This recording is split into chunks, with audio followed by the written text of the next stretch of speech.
Conversa de Bastidor, com Malu Gaspar.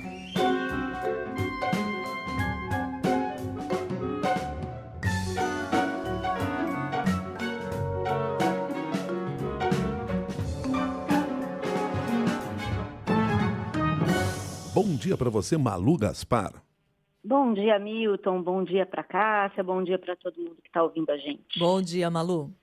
Comecei antes da sua conversa aqui falando da CPMI lá do INSS, mas não é sobre isso que nós vamos conversar. Eu estava rindo aqui com vocês. Ai, que figura. Porque é curioso, né? É curioso mesmo, né? Ele tem razão, mesmo, ouvinte. Né? São as ironias da vida. Vai lá e paga com que um dia que ele roubou. Pô, mas aí não dá, né? Pagou aposentado. Aí é moleza, né? Aí não dá. Mas vamos lá. Vamos lá. É o seguinte, até porque nós temos esse encontro que ontem no Rio de Janeiro, encontro importante, do ministro Alexandre de Moraes, do STF, com o governador Cláudio Castro. Eu queria que você trouxesse aí o que você pôde apurar das conversas, do que foi apresentado, etc.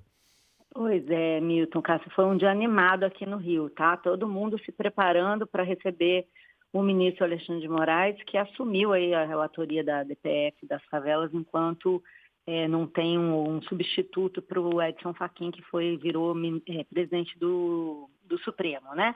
Então, o Alexandre de Moraes veio visitar aqui o centro de comando, aqui da polícia, teve uma reunião muito longa, com 2 horas e pouco, com o governador Cláudio Castro, e aí depois ele pediu para que ninguém contasse nada, né? Também esteve com o prefeito da cidade, Eduardo Paes, esteve com o presidente do Tribunal de Justiça, fez várias visitas a atores relacionados à operação e pediu para que ninguém dissesse nada do que foi falado ali dentro, mas a gente está aqui para isso, né, Milton? Para a gente tentar descobrir como é que foi. Pelo que eu recolhi ali de informação em relação à reunião com o governador, me pareceu que foi tudo muito preparado para impressionar o ministro em relação ao que seria, na opinião do governo, a legitimidade da operação.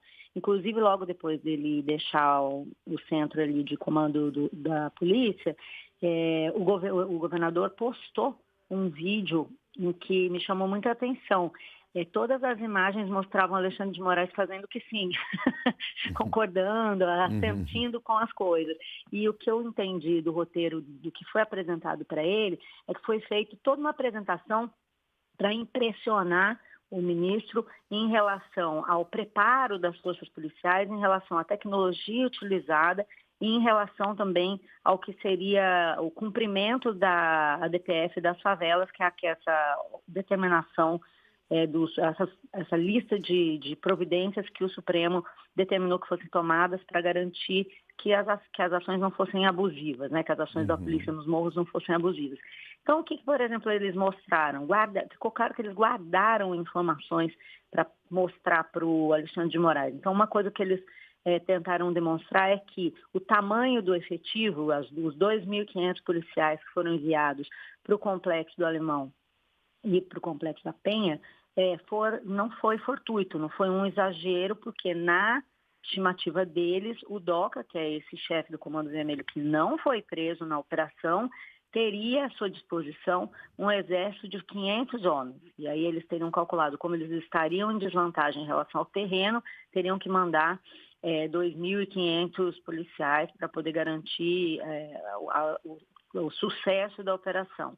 Outra coisa que eles buscaram mostrar é que como funcionou um sistema de drone térmico que eles usaram agora nessa operação, que é um drone que capta as ondas de calor e de noite mandava informação para monitores lá embaixo na tropa com a localização das pessoas. Isso teria orientado os chefes da tropa a empurrar esses policiais, os bandidos, para pequenos grupos, agrupar os bandidos em determinados pontos da mata, o que fez com que eles tivessem conseguido neutralizar, nas palavras deles, mais pessoas. Eu não sei se todo mundo aqui viu o Fantástico no domingo, mas tem uma reportagem da Lília Telles que mostra muito bem esse roteiro, e ela mostra locais onde morreram 10 pessoas, num outro ponto, mas num outro grupo, e eles explicaram para o Alexandre de Moraes que esses drones é que possibilitaram esse tipo de manobra.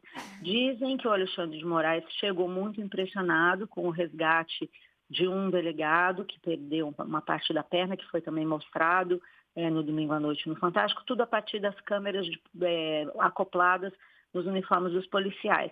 A gente sabe, né, Cássia, Milton, que eles calculam, inclusive, que são mais de 2.000 horas de gravação. A gente sabe que essas imagens foram selecionadas pela própria polícia, né, para contar uma história sobre essa operação. E foi isso que eles fizeram. E sabemos também que nem todos os policiais estavam com as câmeras funcionando, né?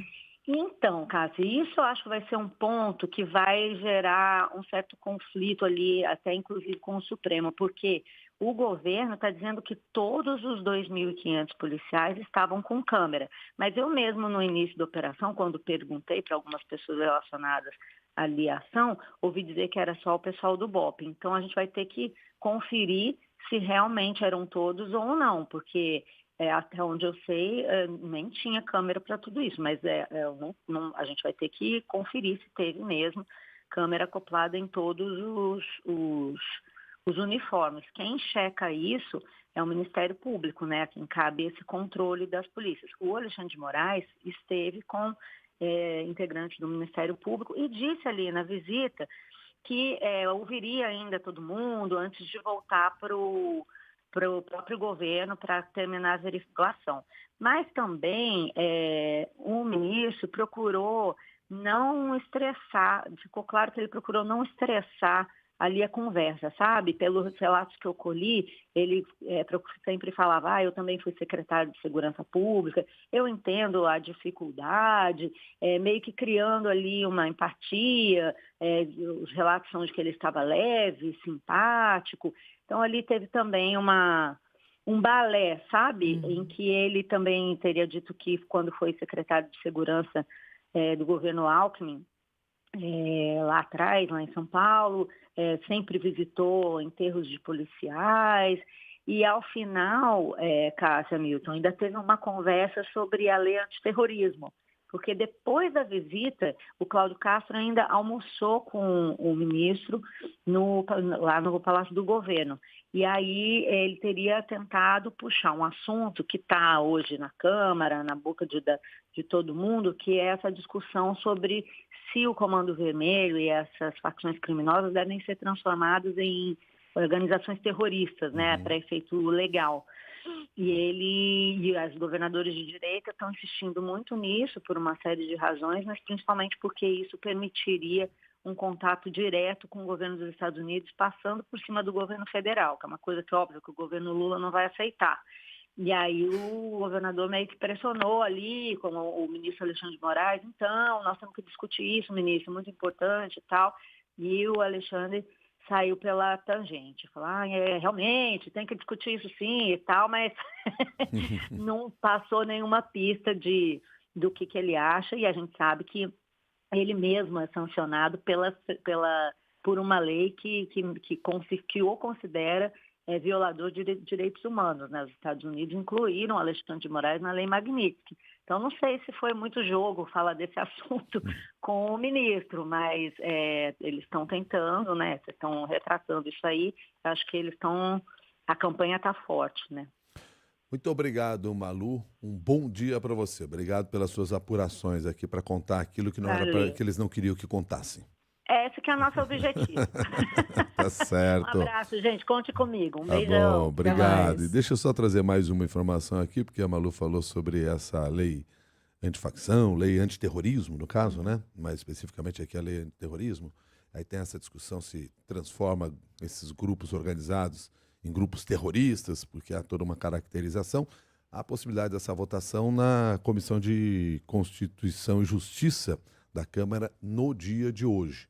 Há uma previsão de que essa lei antiterrorismo possa ser votada hoje. É uma previsão, porque há uma negociação por parte do governo para tentar esvaziar essa votação hoje, levar mais à frente esse processo. Mas, enfim, apenas para deixar aqui pontuado para você que nos acompanha no Jornal da CBN.